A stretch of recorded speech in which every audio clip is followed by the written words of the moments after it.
ગાંધીનગર શહેરમાં સરકારની મહત્વાકાંક્ષી સ્માર્ટ સિટી અંતર્ગત 24 કલાક પાણી વિતરણ યોજનાની કામગીરીની પોલ ખુલી ગઈ છે।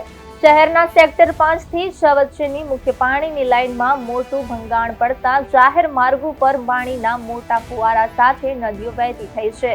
આ મામલે શહેર વસાહત મહાસંઘ દ્વારા હેલ્પલાઇન નંબરો પર કોલ કરવામાં આવ્યા હતા, પરંતુ કોઈએ ફોન રિસીવ કરવાની તસ્દી લીધી ન હતી, જેને કારણે પાણી બચાવના સરકારી સૂત્રોના ધજાગરા ઉડી રહ્યા છે।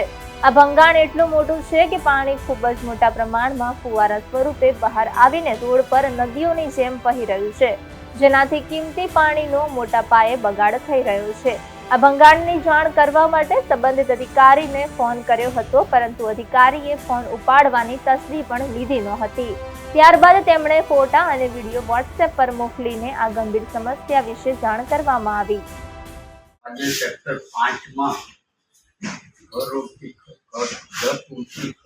વચ્ચે 5ની પાણીની પાઇપલાઇન તૂટી ગઈ છે અને આ લાઇનમાંથી પુષ્કળ પ્રમાણમાં પાણી વહ્યા કરે છે અને આખું નદી આખી વહી ગઈ હતું।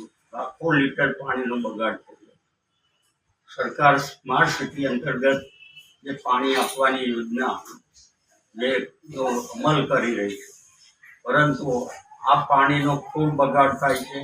વસાહતીઓ દ્વારા 24 કલાક પાણી આપવાની માગણી પણ કરી નથી અને 24 કલાક પાણી અમારે જોઈતું જ નથી।